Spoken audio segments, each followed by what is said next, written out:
Hello, fellow systematic theology students. Today, I'm going to be focusing on the God of the Old Testament and God of the New Testament through an apostolic hermeneutic, or by applying an apostolic hermeneutic through an apostolic perspective. So what is an apostolic hermeneutic? It is how we interpret Scripture when applying an apostolic perspective. How we as apostolics are going to view Scripture and how we are going to interpret it and apply it to our lives.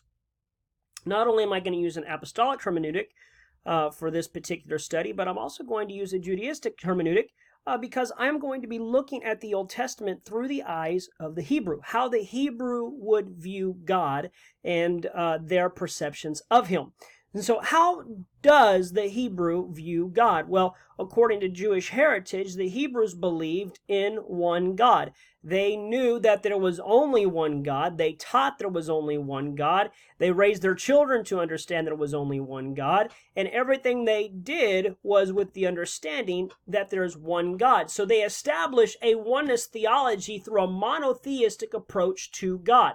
So what is this monotheistic approach to God? Well, there is only one God, and for the Jewish people, for the Hebrew people, this was nuanced throughout the Shema. So the Shema is their statement of who God is, and you learn it as a Hebrew child. You develop it as a Hebrew adult. You live it. It becomes a part of you. The Shema. Hear, O Israel, the Lord our God, the Lord is one. Shema Israel, Adonai Eloheinu, Adonai Echad.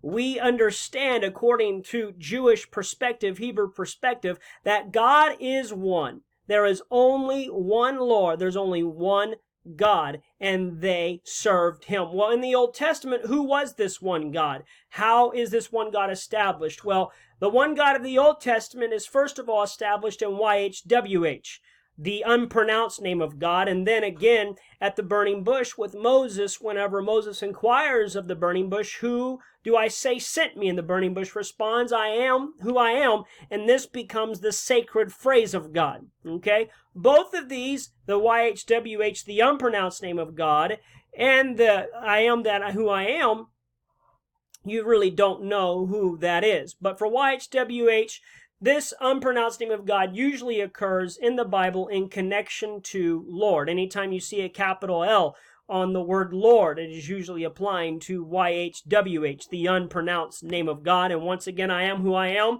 This occurs whenever Moses inquires at the burning bush, who do I say sent me? Something very interesting about this statement is I believe it's an infinity statement, meaning it does not resolve. It just goes on. I am who I am, who I am, who I am, who I am, who I am. You get the idea. It just keeps going on and on and on and on. It does not resolve. It is an infinity statement. Both do not have a full understanding of who God is. That's the Old Testament.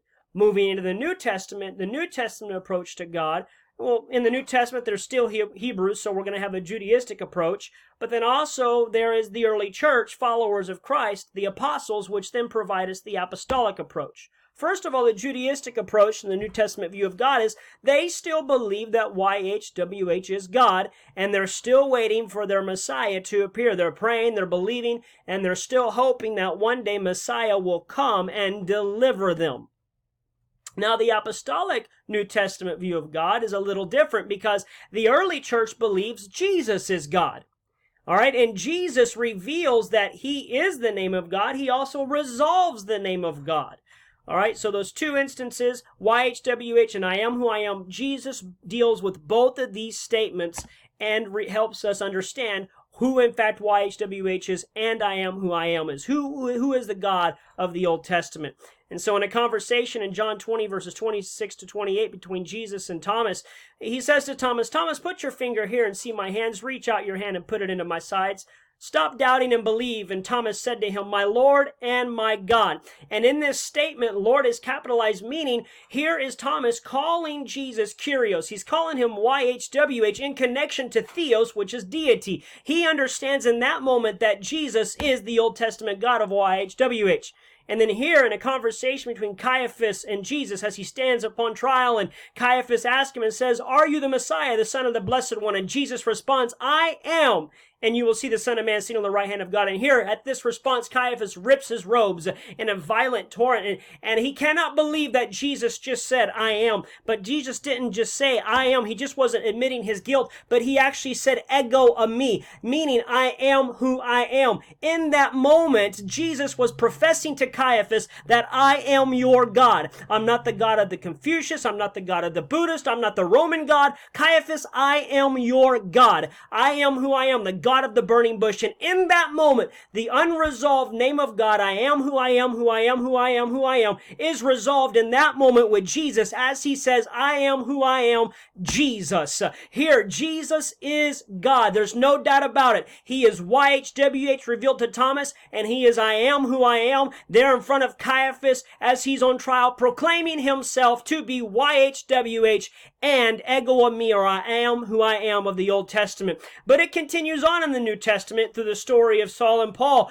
as he's on the road to Damascus and he's journeying, and here the bright light shines around him, and he inquires of the light and saw, and he says, Lord, who are you? And the light responds, God responds, I am Jesus whom you persecute. He says, Kyrios, YHWH, calls him out, God, who are you? And God from heaven responds, I am Jesus whom you're persecuting. It doesn't get any clearer than that. Very clearly, God is Jesus.